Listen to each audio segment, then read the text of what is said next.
Sejam muito bem-vindos a mais um episódio do podcast Varejo Sem Achismo. Conteúdo sem filtro para quem vive o varejo de verdade. Eu sou o André Alcaldi, fundador da Trinômio e cofundador da Samply, e ao longo dos últimos anos eu ajudo as empresas a transformarem estoque parado em lucro com estratégia e planejamento. Esse podcast faz parte do pilar de conteúdo e educação do Simplesmente Varejo. E aqui a proposta é muito clara: trazer profissionais que são referências nas suas áreas e falam de varejo com propriedade, porque vivem ele todo santo dia.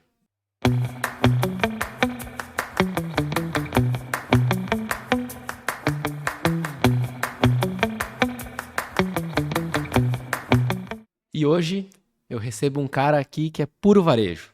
Começou como vendedor, virou executivo de grandes marcas, como Reserva, como Aramis, e hoje lidera aí uma das maiores redes de moda íntima feminina, com um olhar que vai passar por vendas, por CRM, por e-commerce, por expansão. Meu grande parceiro, Bruno Brasil, seja muito bem-vindo ao Simplesmente Varejo. Obrigado pelo convite, Andrezão. Uma honra poder estar aqui, contribuindo um pouquinho aqui, falando aquilo que a gente conversa muito, né? Falo do que eu aprendi, não costumo falar do que eu acho, não. Maravilha, essa é a proposta, né? Eu sempre reforço que eu fico muito feliz de trazer aqui as pessoas que eu sei que tem o varejo na veia, né? Não é aquele varejo, né, de só quem fala, mas é o varejo de quem realmente faz.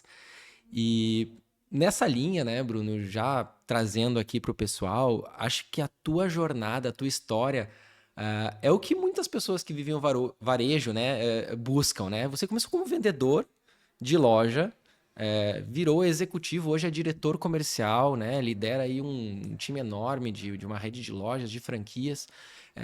O que você carrega desse tempo, né, de vendedor, que hoje, como diretor, você sente que faz parte aí de um diferencial, né, para uma visão comercial de varejo? Bacana, boa pergunta. Eu gosto de falar que eu caí aqui de paraquedas, né? Nada da minha vida dentro do varejo foi programado, né? Eu sou filho de pai médico, mãe professora, né? Eu quis ser engenheiro. Então, na verdade, quando eu me formei na faculdade, perdi meu pai muito cedo. Então, acho que a conjuntura dos astros ali foi me direcionando para o caminho. Eu acho que na vida, uma coisa filosófica minha, a gente tem que aprender a fazer a leitura dos recados que a vida dá. E eu acho que foi uma série de recados que eu fui entendendo e fui construindo aí a minha trajetória. Então, no primeiro momento eu estou ali na minha faculdade de engenharia, no meu primeiro ano, e aí a grana deu uma apertada, aí vem um amigo e fala assim, cara, vamos fazer um final de ano aí, vamos deixar um currículo em loja para a gente fazer um extra Natal. Então foi assim que tudo começou. Eu deixei meu currículo em loja, pela primeira loja que eu trabalhei, fiz um extra Natal. Eu brinco que eu queria sair nos 45 dias do prazo de experiência. E a gente da loja falou para mim assim: não, cara, fica mais no 45 aí, ganha mais um dinheiro. Aí esses outros 45, falei: agora já que eu fiquei, vou ficar de vez, vou tentar conciliar. E a vida foi. Então, de vendedor ali, eu brinco que eu já comecei a ter a minha primeira visão estratégica daquela empresa, daquela marca que eu trabalhava. Eu falei assim: puxa, mas qual é a marca mais legal do shopping? Onde os vendedores ganham a maior grana aqui? E aí, a Osklen na época estava despontando, né? Isso, vou entregar a idade aqui, em 1999 ali. E aí, eu fiquei amigo da galera da loja e tudo, cavei uma oportunidade, entrei. E acho que ali começou. Então, tive minhas primeiras experiências como vendedor de uma marca bacana. Costumo dizer que ali, né, naquele primeiro momento ali, o que me enchia os olhos eram três coisas, né? A marca, na época, para os vendedores, tinha a intenção... A galera que entrava lá gostava de ser convidado para as festas mais maneiras do Rio de Janeiro, tirar a roupa com desconto e ganhar um salário legal. Então era o pacote completo para um jovem de 19 anos de idade, então foi onde tudo começou. De lá para cá, André, eu sempre me conectei muito com essa coisa de venda, aí depois foi gestão, pessoas, time, resultado. A gente trabalhou junto, então a gente gosta muito de esporte, sei que você gosta muito de esporte também, né? Então, sempre a vida esportiva de competição atrelou muito na minha vida profissional e trouxe isso muito para minha vida comercial. Então foi o que me norteou aí para trilhar essa carreira dentro do varejo e acender oportunidades como gerente de loja no primeiro momento, supervisor de loja. Então foram oportunidades que eu fui cavando, né, para gerenciar times maiores, gerenciar Sim. desafios maiores e aí acabou organicamente chegando até aqui. E tu também faz uma transição, né, Bruno? Acho que essa jornada, né, como vendedor, gerente de loja, né, que realmente está ali na frente da operação e na sequência, né, da tua carreira executiva, você acaba tendo uma gestão de canais, né? Eu acho que esse, talvez, uma das primeiras, dos primeiros episódios que a gente vai falar bastante de canais de varejo. A gente falou muito de vendas, a gente falou de carreira, a gente falou de expansão, falou um pouco de franquias no episódio com o Nicolas Almeida também, mas eu acho que depois você vai para uma gestão de canal. O que que diferencia? Eu acho que aí fica um tópico muito legal aí para quem está nos ouvindo, né? Diferença tu vê de um gestor de loja, um gestor de uma operação, para um gestor de um canal. Bacana. Esse caminho, né, a minha trajetória veio muito em loja própria. Então, eu cresci ali trabalhando nessas funções até chegar a supervisor, virei gerente nacional de loja própria, sempre cuidando de loja própria. Operação onde você está dentro de uma marca e todas as áreas de uma empresa que tem um foco em loja própria, estão todas à disposição ali para te ajudar. O comercial, ele é uma área meio core da companhia. As outras áreas são seus stakeholders. Foi bacana que eu acho que para eu crescer e dar resultado, foi muito importante me conectar. Acho que a nossa história mais para frente aí que a gente vai falar vem um pouco desse caminho. E aí eu crescendo em loja própria, me conectando com as áreas, em um determinado momento sou desafiado a uma expansão de franquia dentro da marca que eu trabalhava, né? E aí uma coisa muito legal que eu falo na época de ter entrado no mundo de franquia, que é um mundo desafiador, eu vou falar um pouquinho depois, foi que eu não sabia nada de franquia. Isso foi bom e foi ruim. Por quê? Porque eu tive que aprender rápido para entender, para operar o canal. E foi bom que eu não tinha vício. Então, nada que ninguém chegasse para mim e falasse assim, isso não vai dar certo. Eu falava assim, tudo bem, mas eu vou tentar. E muitas coisas que eu tentei, muitos projetos que eu implementei em franquia, que eram, né, do aprendizado que eu tinha de loja própria, cara, catapultaram o resultado. E depois eu vi outras marcas olhando, também fazendo, que eu acho que no bench de mercado, né, nada se cria, tudo se copia. E eu também me baseei em experiência dos outros para trazer para dentro. Então, assim, naquele momento ali que eu comecei a cuidar de franquia e eu tinha cuidado de loja própria, eu costumo dizer que, né, para quem passou por esse caminho também, é bacana, olhando para o varejo, eu era marceneiro e aprendi a ser pintor.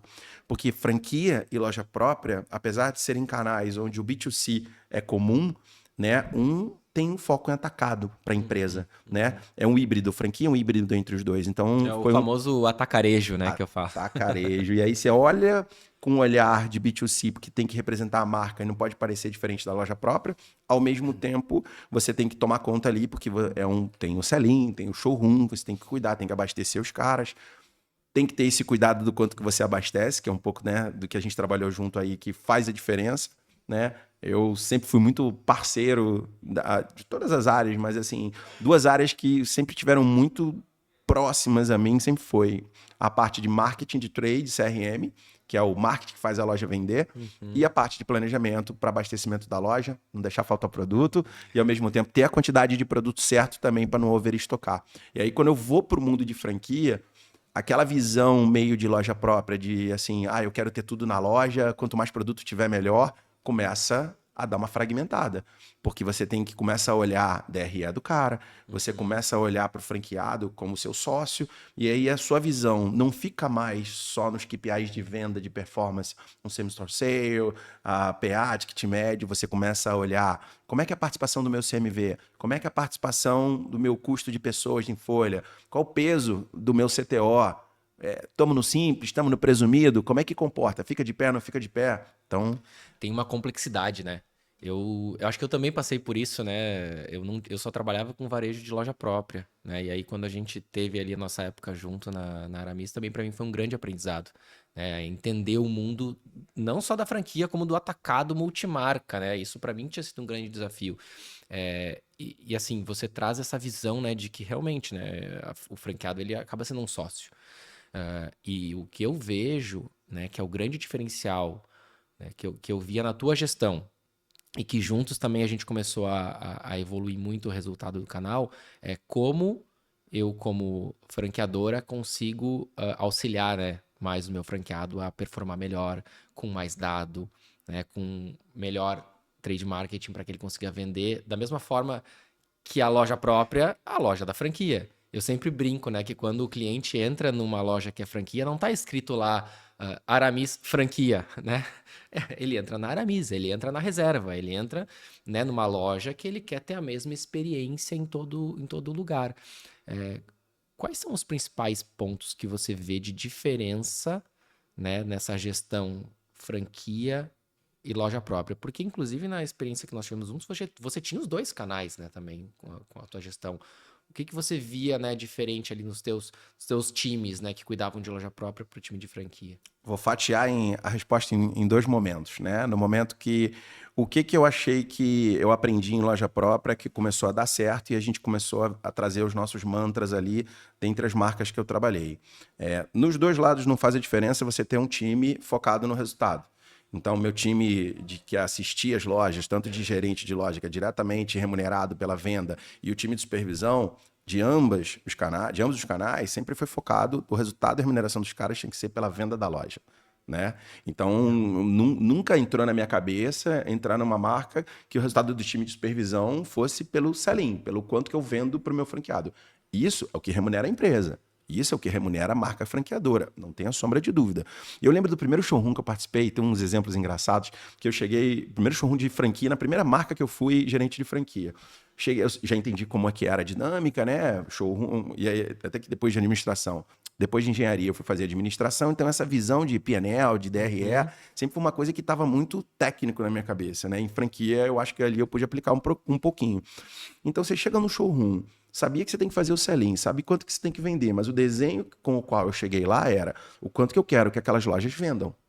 E aí a primeira pergunta que o franqueado me fez, primeiro franqueado que eu atendi, bom dia, tudo bem? E aí, vamos fazer o seu sell-in aqui. Ele, vem cá, quanto que eu tenho que comprar? Eu falei, cara, esse número eu não decorei não. Eu decorei o número de quanto você tem que vender.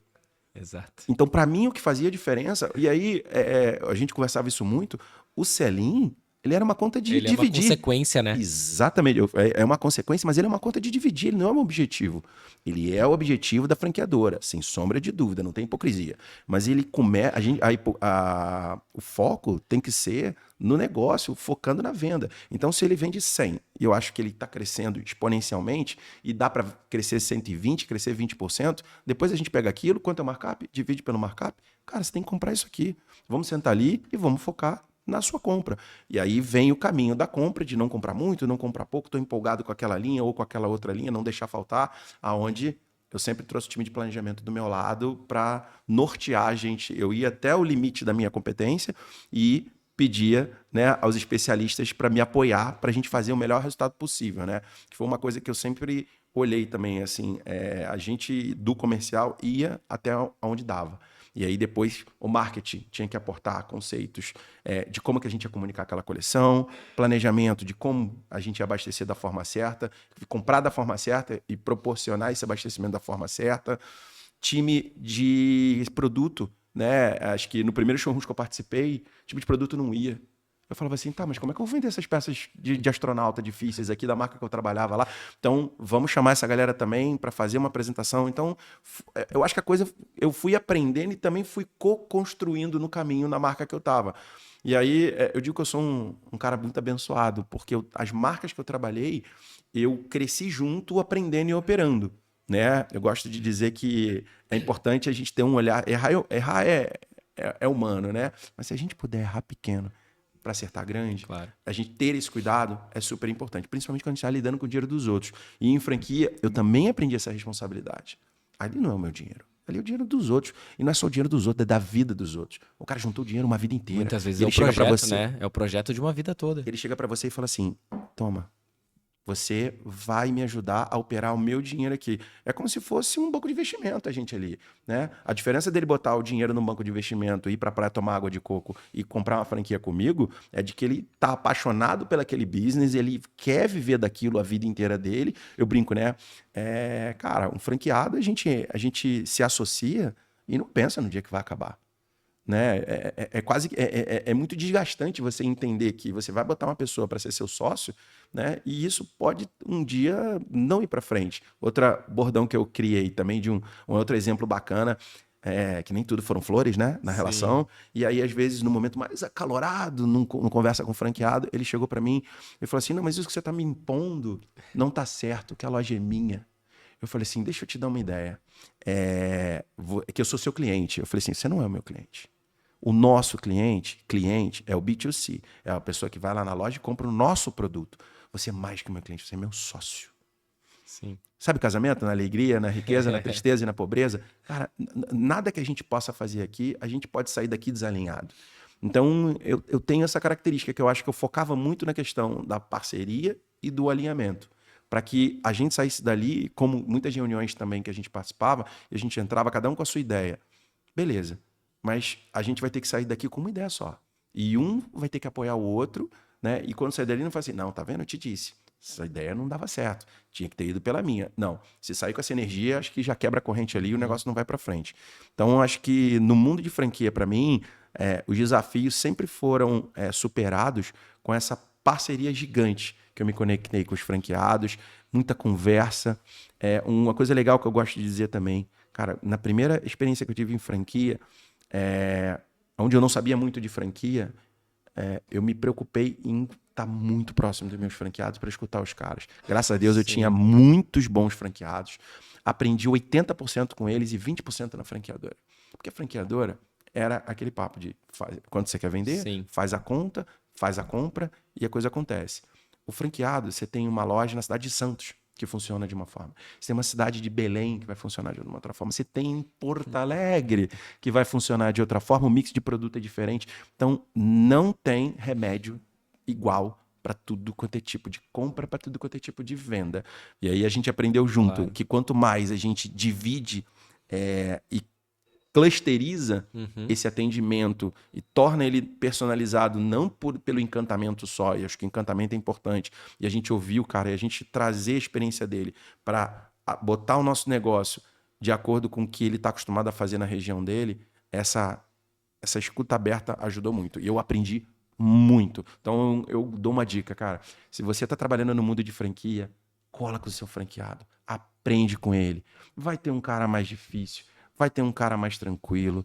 Vai ter uma pessoa que entende mais de finanças, que vai te agregar na parte financeira. Vai ter uma pessoa que entende mais comercialmente, que apesar da gente ser comercial, sempre tem, né? O que aprender. Eu falo que eu nunca encho o copo de todo mundo. Sempre alguém vai encher um pouquinho mais o meu. E eu também não tenho a pretensão de encher o máximo do copo de ninguém. Então, escutar o franqueado é uma dica super importante e não pode ser só uma frase na parede. Tem que ser uma prática minutária, dia a dia. Reclamação vem, puta, veio mais pesada, tira o calor da emoção, filtra, vai para casa, pensa. A gente escreve muito, né? Eu escrevo muito, se eu não escrever, eu esqueço as coisas, para depois eu reler aquilo ali e falo, cara, numa próxima abordagem a gente vai por aqui, vai por ali. E tem esse ponto que você traz, assim, da parceria, pegando ali aquela questão que você falou, né? O selling, o sellout. Eu acho que tem um olhar muito de capacitação também, né? De levar esse conhecimento para o franqueado. Nossa, eu vivencio muito com clientes que trabalham com franqueadoras, né? Que são multimarcas. Vem naquela visão de, não, a marca empurrando um sell-in, né? E eu acho que é importante a gente fazer aí um parênteses, né? Sell-in é tudo que a marca vende para o franqueado e sell-out é tudo que a loja lá na ponta vende para o cliente final, né? Então, assim, só para a gente fazer essa questão conceitual, as marcas muitas vezes querem só fazer o seu lado, né? Que é empurra o produto para o franqueado e ele depois que se vire. E na maioria dos casos até de clientes meus, acaba que eu pego clientes com coberturas de estoque altíssimas. E quando a gente começa a colocar isso dentro de um método, né, que nem você falou, quanto você vai vender? Aí você vai lá e vê a cobertura de estoque, e você vê quanto você tem, muitas vezes você acaba quebrando o cara, né? E eu lembro que a gente implementou isso, né, um modelo de OTB, que é uma coisa muito olhando para varejo de loja própria, para franquia. E aí, às vezes, você chega com um OTB que o cara precisa comprar menos do que você esperava que ele precisasse, mas assim você vai dando saúde para ele, né? É muito mais pensando aí, né, na parceria de médio e longo prazo do que eu preciso bater minha meta desse showroom. Não, para aí. Se esse cara tá com estoque em excesso, vamos entender por que ele tá com estoque em excesso. O que ele tem em excesso, né? Porque às vezes o cara tem excesso, mas é só do PP, né? Ou é só do que realmente já é antigo. Então, como trabalhar, né, para equilibrar meta, né, markup, né, margem do franqueado, mas também para que ele tenha saúde, né, nesse caixa. E aí eu sempre digo, né, isso não é uma coisa que a gente tem que manter lá no escritório. Cara, senta com o franqueado. Eu lembro da gente fazendo reuniões com os franqueados, né? Mostrando, olha, esse aqui é o seu ATB, né? Aqui tá a sua meta de venda, então vamos partir da meta de venda, né? Não vamos partir da... Eu lembro um caso muito engraçado também, né? Vamos lá, mais dos exemplos aqui do varejo sem achismo. Primeiro showroom que a gente implementou a primeira versão de um OTB de franquia. Você ainda não estava lá com a gente nessa época. Um supervisor chegou assim, não, mas o franqueado ele veio para comprar 120 mil e o OTB disse que ele só pode comprar 90. Ué, vamos vender os 90, né? Depois a gente entende, porque senão eu vou quebrar esse cara. Ele não precisa comprar os 120 agora. Mas claro, a gente entender, né, esses dois termômetros. ah, e eu me recordo também muito fortemente quando a gente se conheceu, que você falou, cara, planejamento é meu braço direito. Eu quero colar em vocês. Então, eu acho que essa abertura, né, e trazendo um pouco, Bruno, para essa tua versão, né, versão líder, versão gestor de times, versão colega, né, para e de outras áreas, eu vejo que um grande ponto era esse alinhamento, né, era essa parceria, né, o quanto você vê que essa sua integração, né, você falou ali, né, pô, cadê o time de produto? Pô, cadê o marketing? Pô, cadê o planejamento? Então, como você vê que faz a diferença depois no resultado essa construção, né? A gente fala muito aqui, eu trago muito esse lema de colaboração, né? Isso para ti realmente faz essa diferença? Isso conecta com a vida real? Cara, essa pergunta é bacana, que eu tenho um orgulho gigante de ter recebido um reconhecimento de um líder nosso em comum, né? Que muitas das vezes... isso eu construí na primeira empresa que eu trabalhei, né? Que eu operei o canal de franquia. E eu te confesso que era muito mais fácil operar a loja própria, né? Porque todo mundo era uma marca que cresceu como loja própria, todo mundo era dedicado para a loja própria. E nessa marca, o canal de franquia, ele emergiu do nada. Emergiu da mudança do presumido para o lucro real, e a empresa falou, né? Posso dizer quem era, né? Foi um dos mentores que eu tive, foi o Rony. Eu lembro ele sentar comigo e eu ali, sendo gestor de loja própria, ele me convidar, se trancou comigo numa sala de 2 horas, pegou um quadro em branco, escreveu ele inteiro para me convencer. E ele falando assim para mim, ele gostava muito de dar nome, né, para as coisas, era muito bom nisso.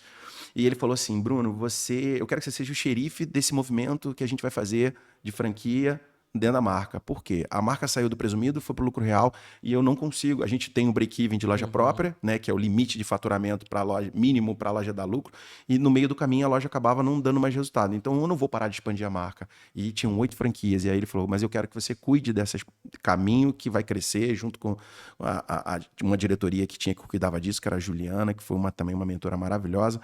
E ali eu abracei essa causa, só que falei assim, nossa, a gente vai sair de 8 para 50 em 5 anos. Vou resumir, tudo que ele falou aconteceu. Porque a gente foi fazendo exatamente como você falou, de uma maneira estruturada. Aí voltando na pergunta que você falou da conexão com as áreas. No início era difícil, porque dava trabalho fazer as coisas para franquia. Né? Dá trabalho, o franqueado questiona, às vezes o sistema que dá para um não dá para outro. Então, eu acho que eu usei meu capital político interno, primeiro, nesse sentido. Eu acho que eu tenho uma característica que eu me clusterizo, me rotulam por eu ser carioca e vendedor. Cara, eu vivo para tirar sorriso. Então a minha vida tem que ser para ter um ambiente agradável. Eu falo para os meus times, né? Sempre que eu contrato uma pessoa nova, eu falo para ela assim, eu levo ela para almoçar e falo assim, cara, de cara eu já vou te dar uma chance de ir bem comigo, para saber 2 coisas que eu valorizo muito: lealdade e alinhamento. A competência eu acho importante, mas a lealdade e o alinhamento vão fazer a gente ter longevidade na relação que a gente vai ter. Por quê? Você ficar triste, fala para mim que você tá triste. Se você estiver chateado com alguma coisa que eu falei, fala pra mim, que eu vou errar sempre no como. O que vai ser nobre, porque eu sempre pretendo, né, pegar o melhor que tem nas pessoas que estão do meu lado e pegar a competência que ela tem e falar, cara, vai nesse caminho aqui, que esse caminho é o que você vai se dar bem e você vai contribuir de uma maneira melhor. E não só para o time interno, e voltando na relação com as outras áreas, eu via que eu tinha que usar esse meu capital para que as pessoas me ajudassem e focassem um pouco dos porcento que elas trabalham no dia dela também para dividir, para ajudar em franquia ali. E aí eu recebi minha primeira. Uma vez uma pessoa falou para mim, cara, você é um pontifex, você é um cara que vai nas áreas. Eu também sou um cara meio chato, você sabe disso, a gente vai falar um pouquinho disso. E eu não aceito o primeiro não. Não consigo te ajudar agora, beleza, mas eu vou respeitar o momento e depois eu vou lá para me conectar. Então, ali eu criei um círculo virtuoso junto com o meu time, eu ensinava a galera a ir nas áreas, a ser o patologicamente insistente para que a coisa acontecesse e a gente usava muito a questão do otimismo. Não, vai dar certo, a gente vai conseguir, mas a gente precisa dos outros. E aí, no segundo momento, quando eu cheguei lá na marca que a gente trabalhou junto, a primeira coisa que eu falei foi me reunir com as áreas e falei, cara, vocês são o segredo do sucesso para a gente acontecer e para o negócio dar certo. E aí a gente fazia muita reunião, a gente fazia muito alinhamento, muito almoço junto para a gente se conectar, trocar muita ideia e, e tentar fatiar os problemas para que rapidamente a gente conseguisse contorná-los e não esperar virar uma bola. Ah, não, a gente se fala daqui a 15 dias ou na nossa reunião mensal, não. Semanalmente a gente fazia todos os alinhamentos que eram necessários para a gente trazer uma solução ou pensar em algum contorno de objeção ali, de algum problema, para a gente fazer, cara, vamos mudar a rota, a gente desenhou por aqui, não, vamos por ali. Então, acho que para isso, quem trabalha no mundo... Eu brinco que franquia, né, não sei a opinião de todo mundo, eu respeito muito, mas eu falo um negócio, franquia é feito para dar errado. Sabe cachorro de dois donos? Sim. Que você fala assim, Sim. cara, se um esquecer de dar comida e o outro esquecer de dar comida, o cachorro morre. Entendeu? Então, assim, são muitos interesses que às vezes vão conflitar, que é o que você falou, né? Mas você tem. A vida sempre proporciona o caminho para a gente escolher.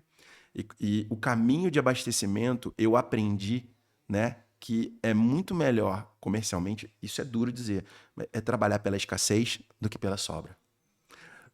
Na pandemia, eu fiz uma transição de carreira numa empresa que foi a que a gente trabalhou junto, né? E o nosso líder repetia um negócio muito que foi o que ficou claro, né? O Richard falava um negócio que ficou marcado para mim.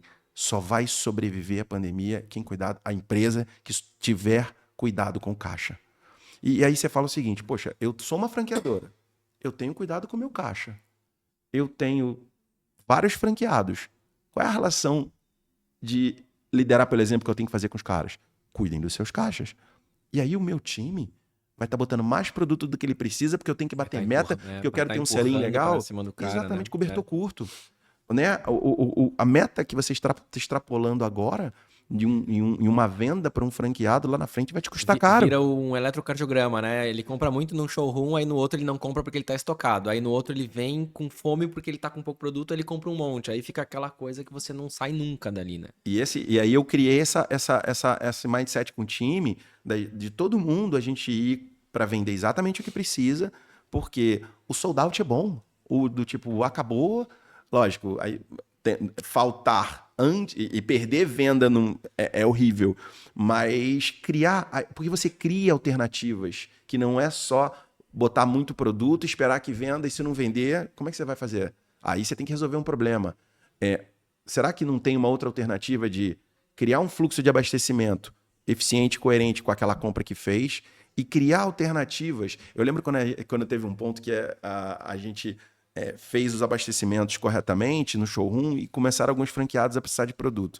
Aí a gente fez o quê? Foi bater lá em multimarca e falar assim, cara, você não tem uma sobrinha aí que você possa me arrumar de um produto de qualidade que eu possa suprir em polo, em camiseta, em costume? E, cara, isso foi virtuoso para a companhia. E aí a gente criou um fluxo que era, vamos apostar para as franquias de uma maneira coerente, não pensando numa sobra, e a gente garantir que o atacado, que tem um desafio maior, que ele tem que comprar para revender e tem uma aposta muito mais desafiadora, a gente também, como franquia, ser um canal de escoamento dessa possível sobra que possa acontecer. E acho que pela conexão que a gente tinha, nós, comerciais, e o apoio e o olhar cirúrgico do planejamento, a valsa acontecia. Eu trago muito esses exemplos, né, para empresas que trabalham com vários canais, né? Não pode ser o tudo para todo mundo, rouba-monte, cheguei primeiro, peguei. Não, peraí, vamos trabalhar bem o planejamento da franquia, vamos trabalhar bem o planejamento da multimarca, vamos trabalhar bem o planejamento do varejo. A gestão do ciclo de vida do produto nesses canais, elas vão se conectar em algum momento. E claro que eles podem se ajudar desde que a gente tenha um processo, né? Desde que a gente tenha clareza, né? Eu acho que a forma que o processo foi estabelecido facilitava muito isso. E inclusive quando o produto não vendia. Porque quando tu foi levantar agora um exemplo, eu achei que a gente até fosse trazer de quando a gente tinha que remarcar um produto. E aí eu lembro da gente montando toda uma ideia de markup da loja própria e da franquia para mostrar pro cara que, olha, eu vou fazer uma remarcação, mas você não tá perdendo seu dinheiro. Eu tô querendo fazer um produto que tá parado girar um pouquinho mais rápido para que ele não sobre e lá na frente você tenha um problema maior. Né? E eu lembro da gente alinhando, né? Ah, não, então, ó, o meu markup mínimo tem que ser esse. Não, então vamos entender que o produto, quando tem mais de 120 dias, ele pode estar nesse limite. E aí eu acho que é o que você trouxe ali em relação ao alinhamento, né? A gente estava sempre muito alinhado. Então, quando vinha, às vezes, né? Eu acho que situações que o pessoal que vive mundo, né, com franqueado sabe que pode estourar, né? Do franqueado, oh, a minha margem, não. Né? Isso já estava alinhado com o time que fazia a gestão da franquia, estava alinhado com o planejamento, estava alinhado com todas as áreas que tinham né, essa tarefa aí de gestão. Bom, a gente falou muito já de varejo, de franquia. Tem um outro ponto, né, Bruno? Eu acho que dentro aí né, do teu cardápio profissional, é, que eu tenho sentido que vem ganhando mais força, tá?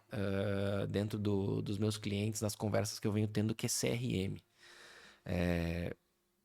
Eu sinto que é tipo o planejamento, assim, é aquela coisa que muitas vezes fica meio renegada, mas tem muito dinheiro.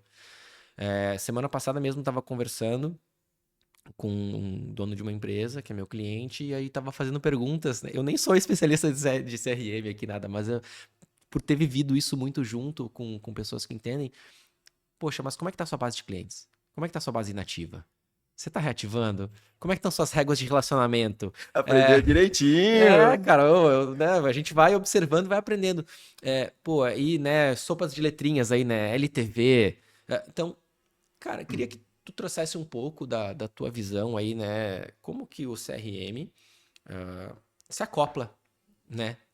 A gente falou muito de produto, falou muito de estoque, falou muito de ponto de venda, mas, cara, acho que o CRM ele tem uma função que muitas vezes, né, como eu disse, fica um pouco de lado, mas às vezes tu faz uma provocação para um cliente e fala, tá bom, pega a tua base que está inativando e se você conseguir reverter 10%, 5% dela, quanto dinheiro tem aí? Opa, já teria batido minha meta, eu já teria ficado positivo. Explica pra gente um pouco a tua visão de como o CRM impulsiona aí a escalabilidade, a performance de um time comercial. Vou começar com um exemplo de quando eu vim de loja. Eu trabalhei em marcas que, em determinado momento, a gente vivia de porta. Sabe o que é viver de porta? Viver de porta é quando o vendedor está ali parado e o cliente entra e compra, entra e compra. Aí você fala assim, tranquilo, tem estoque, tem produto, o cliente está entrando, tô surfando a onda, beleza? E quando dá aquela dor de barriga que o cliente não entra? O que você faz? Cara, tinha um vendedor, quando eu era vendedor, que ele tinha um caderno de vendas impecável. Impecável. Hoje ele é um irmãozão meu de varejo, também cresceu, diretor de uma marca super famosa aí e tudo. Mas eu gosto de dizer, ele tinha um caderno impecável. Se de repente ele vai assistir aí, é o Christian Cois hoje, diretor lá da Oscar, e ele tinha um caderno impecável. E ele, muitas das vezes, quando faltava o fluxo, volta e meia entrava um cliente na loja, o Christian tá aí. Ia lá e comprava com ele. Vinha outro, o Christian tá aí. E a gente lá parado na vez, né, esperando o cliente entrar. Então, vou dar o salto. O CRM entra na minha vida da importância da jornada, né? Momentos de escassez de cliente ou momentos de fluxo baixo, como é que você triangula isso? Quando você constrói ali um olhar do comercial em parceria com o marketing, na grande maioria das vezes o CRM ele está ali em marketing, eu acho super coerente estar, porque ele é um braço, né, de quando você traz a estratégia de branding, faz a estratégia de trade, porque aterrizar o branding nas estratégias que a gente vai fazer interlocução com o cliente, olha para a jornada e aí entra o CRM, que é a união do comercial junto com o marketing para operar o negócio. Ficou-se durante muito tempo, né, o time comercial com esse olhar, exatamente, crescimento, same-store sales, PA, ticket médio, né, cobrava-se a qualidade do atendimento, é peças por atendimento, né, é o quanto que você vende em quantidade de vendas, que é o ticket médio. Beleza. Mas eu acho que os comerciais, eles abriram essa mente para entender o momento de escassez e falar assim, cara, se eu não estiver regando a plantinha morre.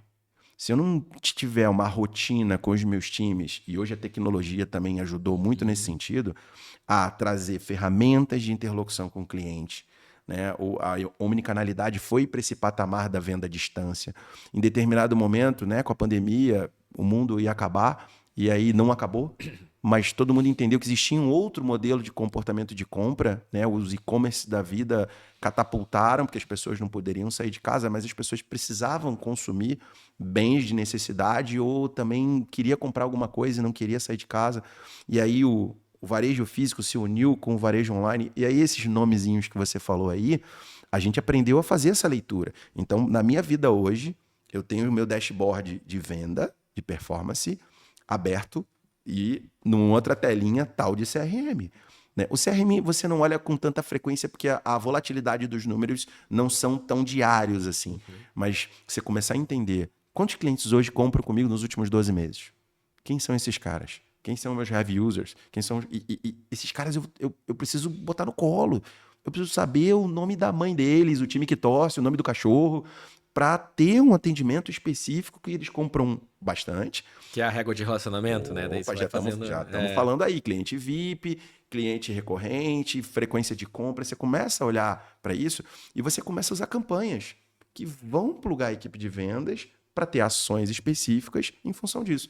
Então, eu acho que hoje os comerciais se desenvolveram muito nesse sentido de ter esse olhar estratégico não só para performance, mas ter esse olhar também para a jornada do cliente e aí se pluga naturalmente aí o mundo do CRM. A gente falou, né? Você conectou aí omnicanalidade e CRM, né? E nesse ponto eu sempre trago muito, né? Que quando a gente está analisando o número, não é um número do sistema, não é um número do Bruno, o número do André, é o cliente que está ali te dizendo. Então, se o cliente ele está querendo comprar mais no online, como que eu mudo a minha estratégia do online? Se o cliente está comprando mais no outlet, cara, peraí, o que está acontecendo? Por que esse cara está comprando mais meu produto de outlet no site e não está comprando meu produto de preço cheio? E um ponto que eu trago muito ali também em relação à frequência, né, de compra, né? Eu brinco do meu bingo de loja, né? Que toda loja diz que o cliente vai toda semana lá. Eu falo, puxa o CRM e vê a frequência de compra. E normalmente fica ali 1 vez e meia, né? Perfeito. Uma vez e meia, 2 no máximo, né? No ano. Mas claro, você tem o cara que compra 5. Você tem o cara que compra todo mês. Mas você tem o cara que já faz 3 meses que não compra. 5 meses que não compra. Né? Então, como você vai entendendo o porquê que esse cara não voltou?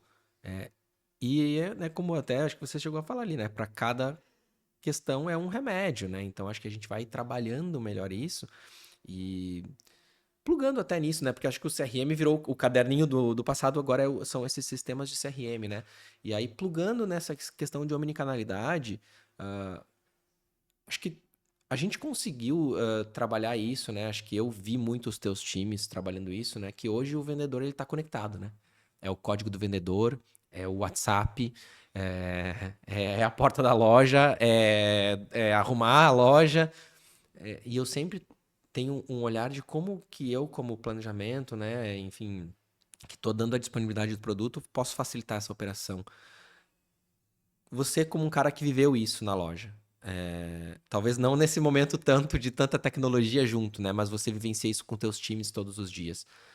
Cara, quão difícil é para um vendedor, né? Porque eu digo, o cara tem que olhar o WhatsApp, ele tem que ver o CRM, ele tem que olhar o código do vendedor, o Omnichannel, ele tem que arrumar a loja, ele tem que... Como é que o cara vende? No final das contas, né? Essa pergunta, cara, também é um assunto que eu gosto muito de falar. Eu vim de loja, eu assim, não desmereço ninguém que chegou na carreira de executivo sendo trainee de outro lugar, mas eu acho que eu tenho eu falo isso porque eu tenho uma vantagem competitiva. André, são 30 natais que eu falo com o maior prazer subindo e descendo escada. Ser vendedor, né, entender o trabalho da equipe de vendas é entender a dinâmica da loja, entender a dinâmica do vendedor. E aí, corta. Vem para o CRM. Como é que você ensina o vendedor a fazer CRM?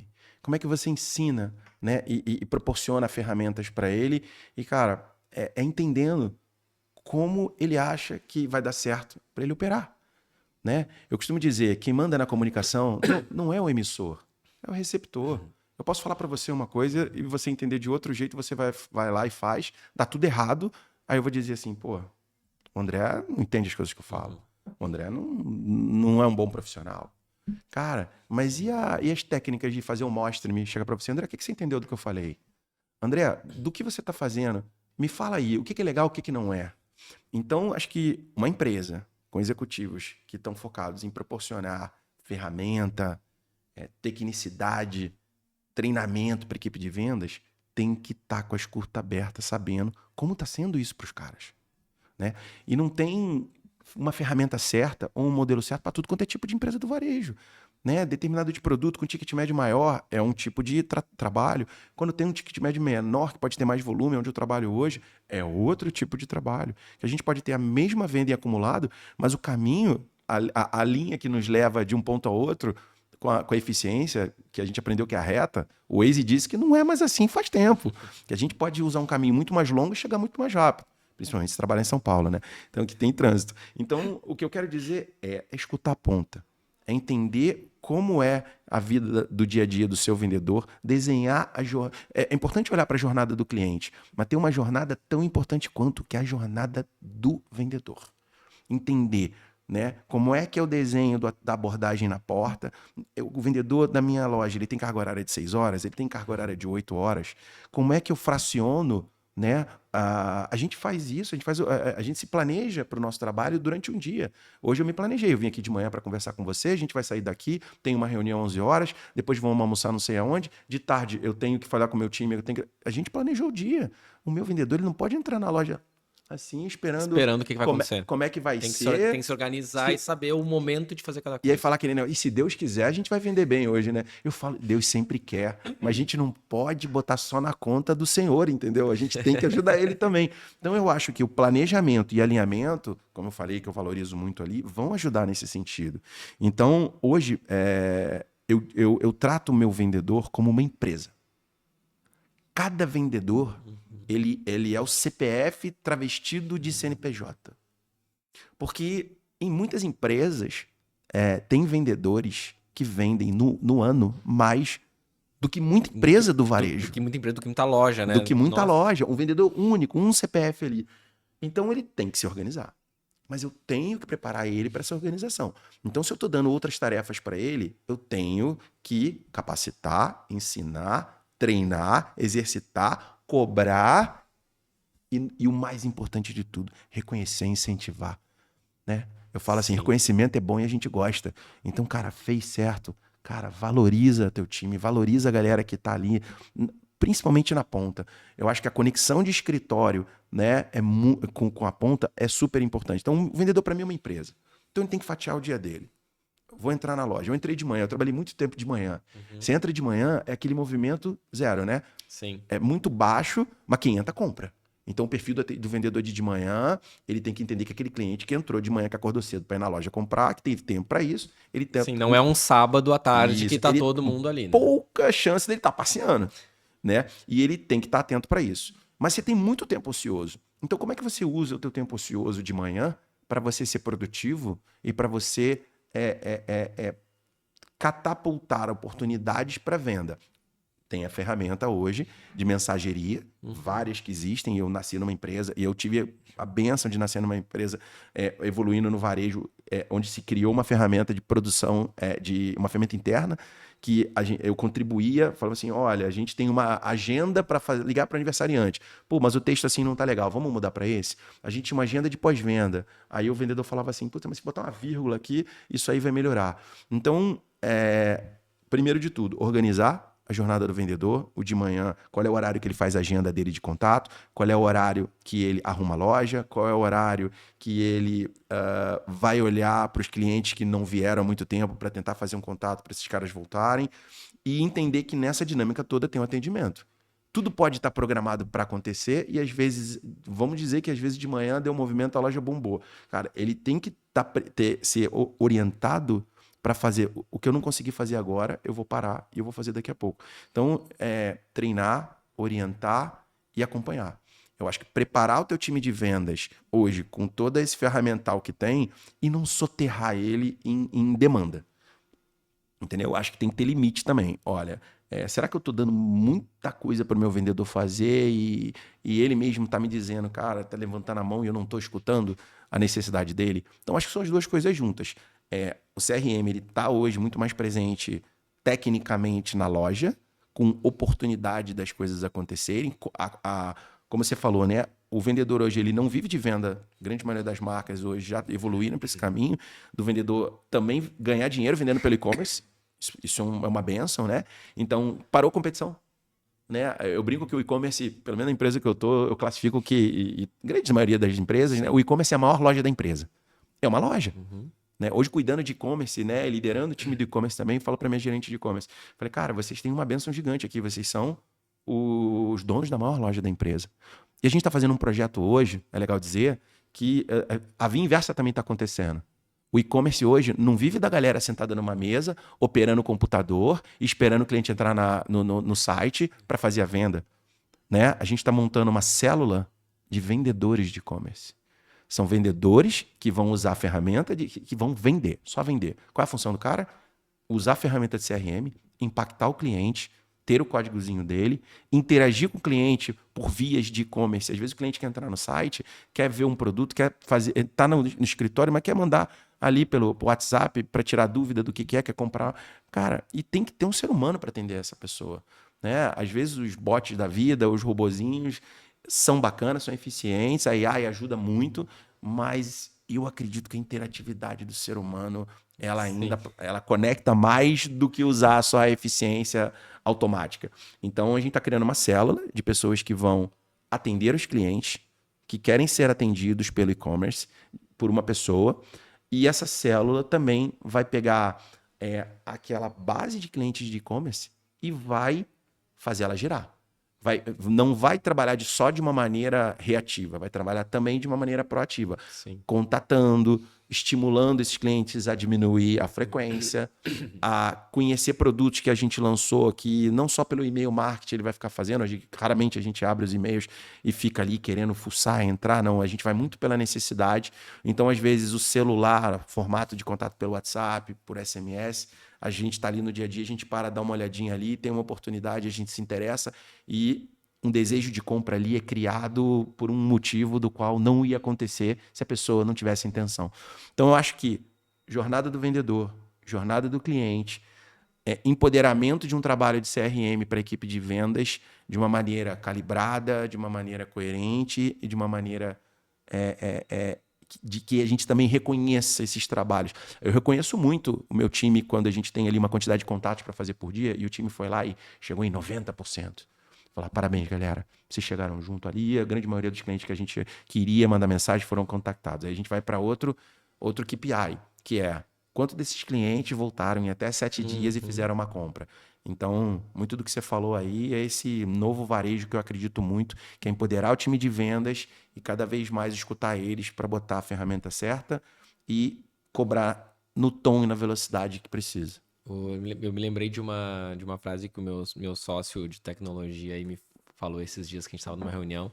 Quando a gente fala essa questão, né? Falou ali, só o chatbot ou só o sistema, né? E agora no hype de IA, ele fala assim, não, pega o exemplo do Waze, né? O Waze ele vai te dar o melhor. Você até citou o Waze ele vai te dizer o melhor caminho, ele não vai dirigir por você. Então não adianta botar no Waze, né? A não ser que você tenha ali o Tesla ali que vai dirigir por você, mas ainda assim você vai ter que estar ali, né, enfim, contornar alguma situação que ele não consiga. Eu vejo que é muito isso, né? É a gente entender, e você falou muito disso agora, né? Você falou da jornada, você falou do processo, você falou da organização, né? Você falou do quanto tem que estar próximo. E quando a gente fala aqui para quem vive o varejo de verdade, sem filtro, cara, é muito isso. É acompanhar isso de perto, né? No planejamento eu falo, né, para muitos clientes, planejamento tem validade de uma semana, né? Por isso que eu falo, né, no meu modelo de pitch de venda, né, a Trinome, o modelo dela de reunião semanal não é por acaso. É porque eu preciso estar toda semana junto com os meus clientes olhando esse número e analisando, e traçando plano de ação, e construindo estratégia, e alimentando outras áreas, né? E entendendo que se eu tenho uma categoria que não está vendendo, eu posso falar com o time comercial e fazer uma ação, eu posso falar com o VM e fazer uma exposição, eu posso falar com o e-commerce e fazer um banner no site. Então, isso conecta muito, né? Que a gente não pode esperar que os sistemas façam tudo pela gente. Tem muito de organização. Pulando para outro tema que eu acho que é até legal trazer para o momento de varejo, né, que a gente vive, porque a gente não está num momento de varejo aquecido, né, aquela coisa que a gente vê as lojas super cheias, não. Mas a gente está num momento de que, cara, tem gente aproveitando a oportunidade, né? Quem olha melhor o seu dado, quem olha melhor a sua, né, o seu treinamento de equipe, o seu processo, consegue crescer. E aí sempre, né, vem aquela questão, a omnicanalidade, o e-commerce, o varejo físico vai acabar e tudo mais. Tu trabalhou muito com expansão, né? Tu viu muito ponto, né? Tu via muito vendo essas coisas de shoppings. Eu queria trazer aqui para a mesa esse assunto. Como que hoje você visualiza expansão, né? Inclusive, estava essa semana em viagem a um cliente onde a estratégia era, não, vamos primeiro arrumar a casa, depois a gente vai pensar em abrir loja. A gente está falando de canais, a gente está falando de dados. Você está em uma marca que está expandindo, né? Você tem desafios de expansão. Como que você encaixa uma questão de, poxa, mas vou expandir ponto físico? Vou expandir só por franquia, que acaba também virando ponto físico? Como que você identifica ponto bom, ponto ruim? Como que você enxerga aí? Eu acho que dentro desse tema tem também mais um monte de dados legais, né, em relação a custo, em relação a aluguel, e a gente sabe que é muito difícil, né, encaixar isso no que você falou lá no início, né, do DRE, né, no demonstrativo de resultado do cara, como que encaixa a expansão num momento aí de onde o varejo realmente não está tão aquecido. Tem uma coisa legal que você falou que eu vou dizer o que eu aprendi no mundo de franquia quando eu comecei a frequentar feiras e eu vinha do varejo próprio e fui para o mundo de franquia e escutando muito, né? Tentando aprender com os exemplos dos outros. Alguns executivos falaram assim, não, eu tô numa marca que eu abri 30 lojas esse ano. Falei, legal. Eu tô numa marca... Aí vinha um outro falando, eu abri 50 lojas esse ano. Falei, meu irmão, esses caras são muito sinistros. Né? E eu tava numa marca que abria em média 10 a 12 lojas por ano. E aí eu falei assim, eu vi internamente e falei, cara, mas a gente tem que ver, os caras estão abrindo muito mais lojas pra gente. E aí uma das pessoas chegou pra mim e falou assim, mas você perguntou pra ele quantas lojas eles fecharam? E aí me deu uma luz. E aí eu comecei a querer entender mais como é que é esse rolê. E aí eu fui buscar entender dessas empresas, desses executivos, essa resposta. E aí o cara de loja que abria 30, ele fechava 10 naquele ano, fechava. O cara que abriu 50, naquele mesmo ano ele fechou 15. E esses números estão muito claros na minha cabeça. E, cara, para um comercial, fechar uma loja é uma facada no coração. Para mim, é. Assim, entender que uma operação não deu certo, cara, não é só sobre achar um culpado. É a gente ver um sonho ali e acabar. Seja fosse numa franquia ou seja numa loja própria. Tudo bem, tem que ter. A gente entende que tem que ter a maturidade de entender e não ficar esticando um negócio que não dá certo. Ok, isso também é importante a gente ter essa maturidade. Ciclos econômicos vão acontecer, movimentos de shopping ou de corredores comerciais vão acontecer. Mas, cara, expansão, a palavra que eu aprendi é responsabilidade. Né? Ter responsabilidade para você entender qual é o teu número mágico. Lembra daquele papo da escassez de produto também? Não é diferente. A gente só lida com produto na loja, é mais volume. Né? A franquia e quantidade de lojas abertas, elas vão na mesma pegada. Né? Cara, vamos abrir de uma maneira coerente, eficiente, entendendo se para aquela marca a maturidade daqueles locais que a gente quer faz sentido. Tem que ter muito trabalho antes, estudos. Hoje, graças a Deus, tem muitos executivos, a gente em comum tem amigos e parceiros, né, que trabalham no mundo de expansão hoje, né? Eu tenho uma gerente de expansão que ela é uma águia, né? E a preocupação dela é olhar para entender se dentro dos critérios, primeiro que a marca estabelece, para que a gente vá abrir um ponto, isso se conecta. E não forçar a barra. Ah, não, mas nesse aqui tá tirando nota 7. Vamos passar para debaixo do... Não, cara. A gente leva a régua pro alto, né? Seja uma loja própria, seja uma franquia. E eu brinco que eu sou um dos piores chefes de expansão que existe, né? Que eu vivo para dizer mais não do que sim. Porque eu falo, cara, eu vejo que o time tá empolgado e aonde eu vejo ali a possibilidade de ter ali um pelo no ovo, eu falo, gente, será que não é motivo da gente repensar? Olha isso aqui, vamos refletir. Às vezes o time vai e volta e fala assim, pô, Você tem razão. Não estamos confortável. Então, vamos segurar, né? Tem 3 pilares hoje que dentro do DRE dos negócios, 4 pilares que dentro do DRE dos negócios é o que sustenta uma operação de pé, de varejo. CMV, headcount, folha, custo de pessoas, CTO, o custo do lugar onde você está colocando o negócio e o imposto. São seus 4 sócios, né? A empresa, se for uma franquia da onde você está abrindo, seu time é seu sócio, o governo é seu sócio e o shopping é seu sócio.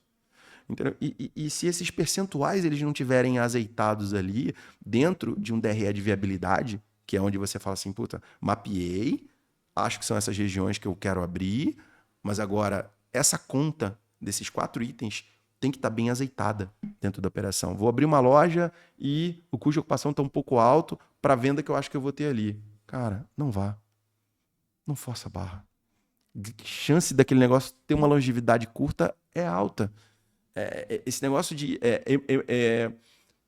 eu sou patologicamente otimista, né? Mas, de novo, na hora de você decidir, principalmente com o dinheiro dos outros, tem que ter responsabilidade. Então, a palavra para mim essencial para a expansão é responsabilidade, cuidado e desenhe bem as premissas da sua marca para que a operação que você quer abrir preencha aqueles requisitos, preenche. Na viabilidade, os percentuais estão azeitados? Estão azeitados. Cara, então, gol. Vamos para cima. Mas eu acho que bota a régua alta, sem pressa de pressão de abrir uma quantidade absurda, né? Mas tem que também ter a vontade de querer abrir loja. E eu acho que o time tem que estar em campo ali, prospectando. E acontece também, às vezes, quando você desenha, puta, eu quero nessas regiões. E aí, em determinado momento que você está prospectando, aparece outra região que nem estava na sua cabeça, né? E aí aquilo vira uma oportunidade. Outro ponto legal de expansão, relacionamento. Entendeu? Então, assim, tudo na vida, né? Relacionamento Sim. ajuda, né? Primeiro de tudo, bom relacionamento, uma reciprocidade, né? Você prega o bem volta. Então, eu trabalhei em marcas que sabe como é que as marcas expandiam mais? Com franqueados que vendiam para outros franqueados. Raramente a gente precisava procurar. Ou shopping center. A gente, às vezes, quer abrir naquela região. Aí o shopping já falava, cara, eu vou te indicar esse aqui, porque eu sei que tem fit com o trabalho deles, com a sua marca. Ou então, queria abrir numa região. Estamos numa convenção, ou um franqueado me liga e fala, cara, preciso te indicar que eu tenho uma outra marca com outro cara, e esse cara é super bacana e vai dar fit e vai dar match ali com o trabalho que vocês fazem. E é assim que acontece. Eu acho que a gente vive de relacionamento e de indicação, né? Então, acho Sim, que esse é um caminho mais próspero ali no mundo de expansão, de você, com muita responsabilidade sim. ali, seguir. Cara, é muito, né? Às vezes é até estranho, né? A gente, como você falou assim, um cara que precisa da expansão, né, dentro do seu escopo executivo e pregar essa cautela, né, essa responsabilidade que você traz. Pô, eu vivenciei muitas questões onde até mesmo a própria clareza de propósito e de modelo de negócio das marcas era sobreposta por uma expansão acelerada demais. Às vezes você abre ponto muito pequeno e aí, cara, não funcionou esse meu modelo de negócio, né? Ou é uma super oportunidade, aí vai lá e é um ponto num lugar ruim de shopping, né? Então acho que tem tanta coisa que tem que estar alinhada, né? Os astros têm que se alinharem. E também, por um outro lado, né? Além da expansão física, né, de só vender mais, e também tenho visto isso muito nas empresas, a expansão não é só do faturamento, mas sim do lucro, né, cara, do resultado do negócio. Então, assim, como que eu faço um negócio ser mais rentável, dar mais resultados, sem necessariamente eu estar crescendo a venda? Porque, com o exemplo que você trouxe, né, eu abri 30, fechei 10. Pô, e o custo que você teve para fechar essas lojas? O custo que você teve para abrir essas lojas, né? Então, assim, se você começa a colocar tudo isso, né? Eu gosto muito de conectar a minha área também, né, de estoques com o fluxo de caixa da empresa. Eu falei, cara, eu tenho que deixar em estoque o dinheiro necessário para ter em estoque. Eu tenho que ter caixa para reformar a loja. Eu tenho que ter caixa, né, para investir em sistemas, né, para abrir lojas também, expansão. Então, olhar esse mesmo ponto vindo de outro lado, né? não, calma, não vamos gastar o nosso dinheiro para abrir uma loja se não está realmente tudo encaixado numericamente, né, financeiramente, que eu acho que tem esse ponto que você trouxe ali dos sócios, achei muito legal essa estrutura, mas também com a estratégia da empresa, né, com o resultado que isso vai gerar ali na frente. Então, ah, é diferente, né? Eu acho que no primeiro episódio a gente teve o Lucas falando, né, que vender não era difícil, o cara é um vendedor, né? Então, assim, aqui a gente tá com um cara de expansão que fala, não, cara, calma, responsabilidade na hora de abrir. Então, acho que essa vivência, né, eu acho que vai dando essa clareza, né? E eu quero dar um exemplo de uma coisa que a gente viveu juntos, que você vai lembrar em reuniões que a gente participava, que era o seguinte: planejamento estratégico. Vamos vender quanto? Vamos abrir quantas lojas? Lindo, né? Saía de lá. Beleza. Aí depois, vamos comprar quanto? E a gente se reunia, e eu lembro muitas das vezes a gente fala, não, a gente quer abrir 12, então a gente vai investir e vai comprar para 10. Ué, mas como é que abrir 12 investindo para 10? A gente dá um jeito. Porque era muito mais fácil no meio do caminho, com a estratégia que o seu time construía, de, cara, se o negócio tá indo bem, eu arrumar oportunidade, né, ou sobra do atacado um pouquinho, e ajudar a empresa nessa eficiência, né, do que, não, vamos abrir 10, 12, compra para 12. Pois se não abrir uma, se abrir 11, aonde a gente coloca aquele estoque inteiro daquela loja? E aí a galera falava a gente assim, falava assim, não, mas isso vai dar errado. E aí a gente saía, se alinhava, falava, não, eu e o André a gente garante. Então, de novo, volta lá atrás, quando a gente falou da união e a parceria e a confiança, né? A gente assinou muito cheque junto ali, sem a gente saber se a gente tinha dinheiro para pagar. Essa é a realidade. O executivo está ali na empresa, cara, ele tem que tomar decisão que ele não sabe se vai dar certo ou se vai dar errado. Se sentar para fazer um planejamento estratégico de uma empresa de varejo no mundo que, puta, a Selic vai estar 15% no ano que vem, cara, é um exercício hercúleo. Né? Os CFOs, eles são os heróis hoje em dia, né? De entender como é que ele triangula com caixa, como é que ele libera investimento para investir em contratar gente, tecnologia, que a área, a gente está sempre ali pedindo, né? Então, acho que eu brinco internamente que eu falo que eu me auto-intitulo um comercial, que eu tenho paixão pelo que eu faço, mas eu tenho uma mentalidade muito financeira também. Eu aprendi a ter. Isso aí, a parceria que eu também aprendi, né, sobre o OTB, né? Eu cheguei no primeiro showroom que eu falei, não, Bruno, e o OTB? Eu falei, eu não sabia nem o que era a sigla, né? Tipo, não tinha nem site GPT na época, a gente entrega a idade, mas eu, com humildade, falei, cara, mas o que é um OTB? Não, aí foi me explicando direitinho ali. Pô, e aí eu lembro quando a gente trabalhou junto no meu primeiro lugar, que você e seu time já tinham desenvolvido um ATB num BI online. Eu falei, meu irmão, eu tô na NASA, né? Então, a vida vai te abençoando também, de repente, em momentos que você tá em lugares que tem já uma evolução e você tem que usar essa potência a seu favor, né? Você tinha um time brilhante com você ali, né? Era legal que a gente pode falar pra galera, né? Os times que mais tretavam ali era o meu e o teu, muitas das vezes, Sim. né? De você vir com a proposta olhando para o planejamento da companhia, né? De estratégia do quanto que tinha que vender direitinho, quanto que tem que estar. E aí a gente se reunia numa sala para fazer as apostas. E aí era desafiador. A gente falou, não, mas eu acho que vai vender aquilo, e aí eu acho que vai vender aquilo outro. E aí eu sempre vi muito da tua liderança com o seu time, um olhar empático de levar para o teu time matemático, que eu acho que sempre vai ter razão, porque o número sempre vai, né, conseguir explicar através de dados e fatos, mas o comercial traz aquele feeling que é a, a falta ou a sobra daquele produto que, cara, não vende. Que não é aquilo que está no caminho ali, né? E tem aquela visão do tipo, ah, não, esse produto vendeu bem e acabou. Mas quem vai dizer o quanto que podia vender mais? Às vezes não é um número muito estático que vai. E a gente sempre se alinhou muito bem. Eu acho que essa parceria, para mim, deu muito certo, onde em determinado momento também eu vinha para o meu time e falava: olha, a gente tem que ir para lá com humildade, confiar nos caras, mas também ceder um pouquinho. E aí você fazia a mesma coisa, depois a gente viu o bicho pegar e a gente saía, a gente falava: não, tá melhorando. E foi uma construção que a gente fez ali, entendeu? Então eu acho que. E não fica aquela coisa de apontar dedo, né? Não. Eu acho que essa era, para mim, era a principal coisa, assim, né? Acho que esse exemplo que tu deu, eu me lembro claramente de ouvir, assim, às vezes do meu time, assim, não, mas o número é isso Fulano. aqui, tal, o número é esse. Eu falei, gente, eu concordo que o número é esse. mas eu preciso abrir um pouquinho aqui, dar uma flexibilidade, porque eles estão trazendo, né, um viés do comercial e eu tenho que dar um voto de confiança. E eu acho que era muito isso, né? Você dava um voto de confiança que depois ele era validado, então isso ia gerando né, essa relação muito firme. E aí quando erra todo mundo, né? Não é Exatamente. aquela coisa, não, eu falei aí que não ia dar esse número, eu disse que ia faltar. Não, quando faltava com todo mundo junto. E quando batia a meta, a gente sabe que a gente, né? Felizmente, né? Eu lembro também de uma outra colega minha, quando a gente acabou não trabalhando mais junto, ela falou: acho que a gente acertou mais do que a gente errou. E eu acho que isso, né? Felizmente, a gente acertou bem mais do que a gente errou nessas decisões que você falou ali. Pô, assinamos uns cheques em branco. Mas, claro, até usando a tua própria palavra, com muita responsabilidade, olhando para o que realmente a empresa podia ou não podia fazer.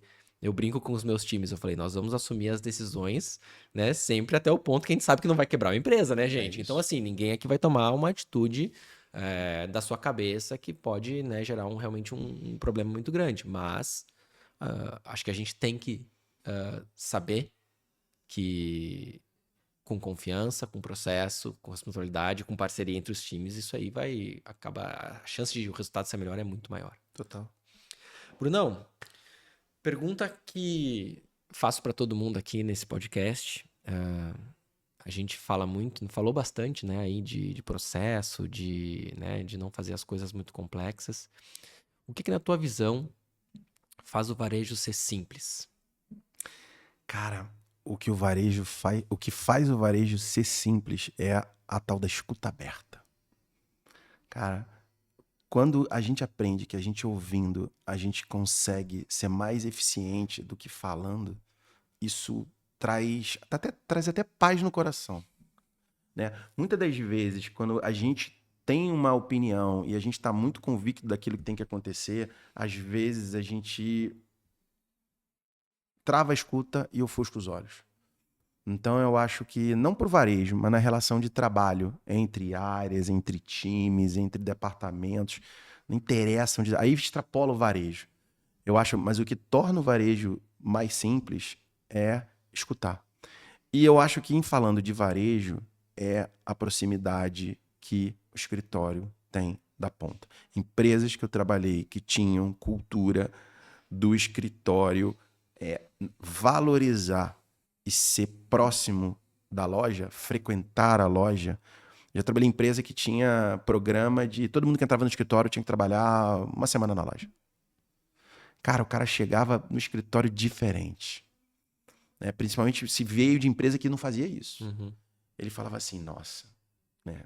Chegava com a empatia de tomar uma decisão no escritório e saber o impacto que ia ter na ponta, no ser humano que estava ali na ponta. Porque às vezes o impacto não é no negócio, são nas pessoas. Então o que faz o varejo ser simples é ter escuta aberta e estabelecer empatia. Né? Porque no final é gente. São pessoas que lidam com pessoas. Isso que vai fazer o negócio dar certo. Né? Como eu falei mais cedo, eu valorizo a competência, mas no nível de prioridade quando eu contrato alguém, não são as duas primeiras alternativas. Né? Eu valorizo muito mais a questão da pessoa entender que o quão importante ela está alinhada. Eu brinco com a galera que eu falo que quanto mais eu sei o que você faz, ao menos eu pergunto. Né? Ah, mas eu tenho que ficar dando satisfação e você é centralizador? Zero. Mas a gente consegue se conectar num fluxo de comunicação ali que, cara, às vezes eu não olho nem para a rotina do meu time, mas eu sei que a catraca está funcionando e sempre que eles vão precisar de uma coisa, eles vão levantar a mão. Então, eu acho que é isso que traz leveza, é isso que traz mais eficiência e vai gerar a tal da simplicidade. Maravilha. Sempre um papo muito leve, muito gostoso aqui de trocar, né? Com muito varejo, vida real. Onde que o pessoal pode te acompanhar mais, Bruno? Nas redes sociais, onde que tu compartilha mais aí do teu conhecimento? Cara, a galera pode me acessar, perguntar, LinkedIn e Instagram, Bruno M Brasil, né? Ou Bruno Brasil, né? Eu falo que o Brasil nasceu, tem uma história engraçada, que quando eu fui gerente de loja pela primeira vez, porque às vezes eu brinco que tem mais Bruno no mundo do que gente, né? Cara, tinham 3 Brunos, né? Aí os 2 já estavam, né? Aí eu falei assim, cara, mas eu sou Bruno Moura Brasil. Aí eu lembro que o meu diretor na época falou assim, não, bota Brasil que é mais... né? Tem sempre um padrinho que abraça a gente. Então, eu sou Bruno M Brasil nas mídias sociais aí. Ah, tenho muita paixão de falar, né? Acho que a gente conviveu muito junto ali sobre o que eu aprendi. Eu tive pessoas que apostaram em mim e hoje eu me vejo no prazer de poder contribuir sobre o que aconteceu comigo e se de alguma maneira fizer sentido para alguém aí, eu estou à disposição. Maravilha. Agora tu falou, eu acho que eu nunca te apresentei falando Bruno. É o Bruno Brasil. Brunão, obrigado, é sempre uma honra. Acho que, né, a gente já faz 2 anos, né, que a gente deixou de trabalhar no mesmo lugar e a gente nunca perdeu a conexão. Então é sempre, né, muito bom trocar essa ideia contigo. E se esse bate-papo aqui te provocou, te trouxe aí um insight diferente, um conceito, com certeza eu sei que olhando aí para todo esse papo, muita coisa dá para aplicar aí no seu dia do varejo. Segue aí o Simplesmente Varejo nas redes sociais, no Instagram, tem a newsletter lá no LinkedIn. Lembrando que também estamos gravando aí o curso do Simplesmente Varejo. E acompanhe aqui essa série de podcasts e até a próxima.